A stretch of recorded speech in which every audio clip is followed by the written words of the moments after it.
कैसे हम इतिहास की वस्तुओं को जान सकते हैं और हम इतिहास की चीज़ों को कैसे पता लगा सकते हैं। जैसे अभी आपने ये चित्र देखा था, इससे पूर्व के चित्र में आपने पता किया था ना कि कैसे खंडहर दिख रहा है, उससे हम क्या क्या वस्तुओं के बारे में जान सकते हैं। इसके बारे में मैं आपको ऐसे समझा सकती हूँ कि अतीत के लोगों के जीवन के विषय में हमें जानकारी उनके द्वारा छोड़ी गई वस्तुओं जैसे मिट्टी के बर्तन, खिलौने, हथियारों तथा औजारों द्वारा मिलती हैं। इन वस्तुओं को पुरातत्ववेत्ता भूमि के अंदर से खोद कर प्राप्त करते हैं। खुदाई से प्राप्त तथ्यों और साक्ष्यों का अध्ययन कर बीते समय की जानकारी देते हैं। अब एक नया शब्द आया ना, पुरातत्ववेत्ता, ये क्या होता है? आइए इस पर बात करते हैं। प्राचीन काल में मानव द्वारा प्रयोग में लाई गई वस्तुओं, निर्मित मंदिरों एवं इमारतों आदि के अवशेषों का अध्ययन पुरातत्व विज्ञान कहलाता है। और इनका अध्ययन करने वाले पुरातत्ववेत्ता, अर्थात पुरातत्व से है शाब्दिक अर्थ निकलता है। पुरा का मतलब होता है पुराना और तत्व का मतलब वस्तुएं, अर्थात प्राचीन वस्तुएं जो हमें खुदाई के दौरान प्राप्त हुई हैं, उनका अध्ययन करना पुरातत्व कहलाता है। और जो इनका अध्ययन करते हैं वो पुरातत्ववेत्ता। जैसे आप शिक्षा ग्रहण करते हैं तो आप शिक्षार्थी कहलाते हैं, इसी प्रकार ये पुरातत्ववेत्ता कहलाते हैं। तो पुरातत्ववेत्ता जो पुराने समय से इतिहास की चीज़ों को खोद कर हमें बताते हैं, उन्हीं के माध्यम से हम इतिहास की समस्त जानकारियाँ प्राप्त करते हैं। तो हम कह सकते हैं कि इतिहास बीते हुए समय के लोगों को जानने का एक साधन मात्र है, अर्थात इतिहास एक नया विषय है आपके लिए और इसके बारे में आपको इतने रोचक तथ्य आगे पढ़ने को मिलेंगे कि आपको इतिहास एक अच्छा विषय लगेगा। तो आइए प्रारंभ करते हैं इस नए एक इतिहास विषय को और आपके पहले पाठ को।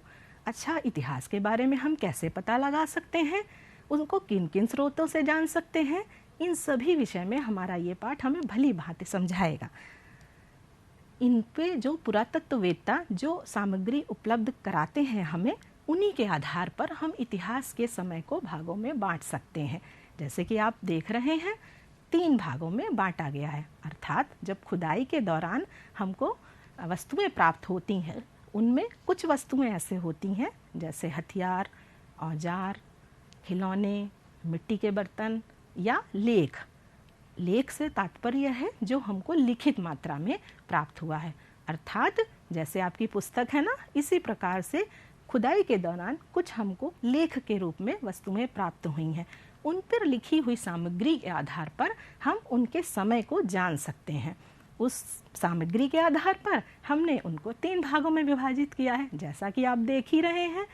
सबसे पहला है पूर्व प्रागैतिहासिक काल, अर्थात यह वह समय है जिसमें लिखित साक्ष्य अनुपलब्ध हैं, अर्थात एक ऐसा भी समय था जिसमें कोई भी लिखित सामग्री हमको प्राप्त नहीं हुई है। इसका मतलब यह हुआ कि सामग्री तो खुदाई के दौरान प्राप्त हुई है, लेकिन उस पर कुछ भी लिखा हुआ अंकित नहीं था। तो आप भली भांति समझ गए होंगे, पूर्व प्रागैतिहासिक काल वह काल है जिसमें लिखित साक्ष्य अनुपलब्ध है। दूसरे नंबर पर आता है हमारा आद्य ऐतिहासिक काल।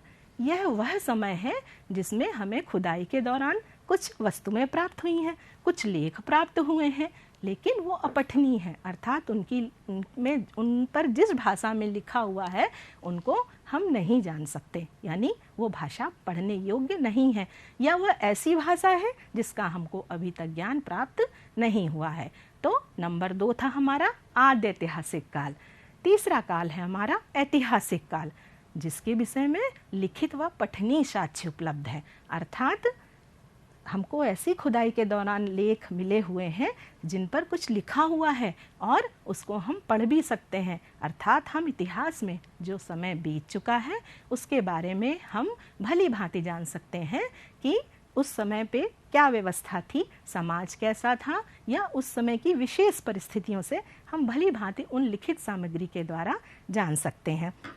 अच्छा, एक बात आपको सोचा आपने कभी, एक बात दिमाग में आती होगी आपके कि आपने उस समय, आज तो कागज़ है, जब उस समय कागज़ नहीं चलता था तो लोग कैसे लिखते होंगे, किसको उन्होंने अपना लेख आधार माना होगा। तो हम ये जानते हैं कि प्राचीन काल में मानव ने कागज़ की जब उपलब्धता नहीं थी तब उसने अपना लेखन कार्य दूसरे सामग्रियों पर किया।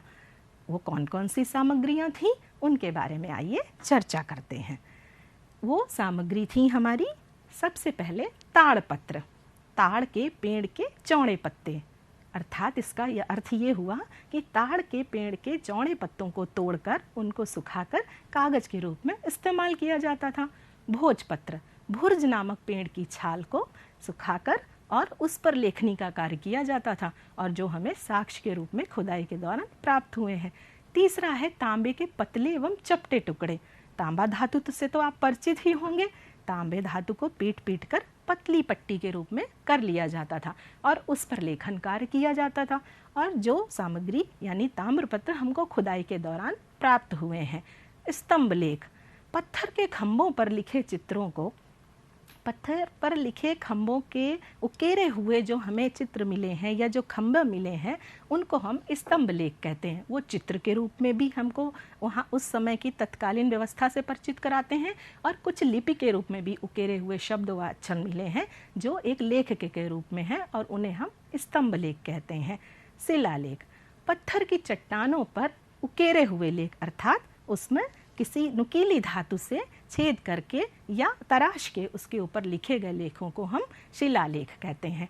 अब तो आप जान गए होंगे भली भांति कि हमको खुदाई के दौरान कौन सी लिखित सामग्री मिली है जिनसे हम उस समय, जबकि हम उपलब्ध नहीं थे, आज के हजारों सैकड़ों वर्ष पूर्व की वस्तुएं को हम देखकर कैसे पता लगा पाते हैं कि उस समय की सामाजिक, आर्थिक, राजनैतिक ये सब स्थितियां कैसी थीं।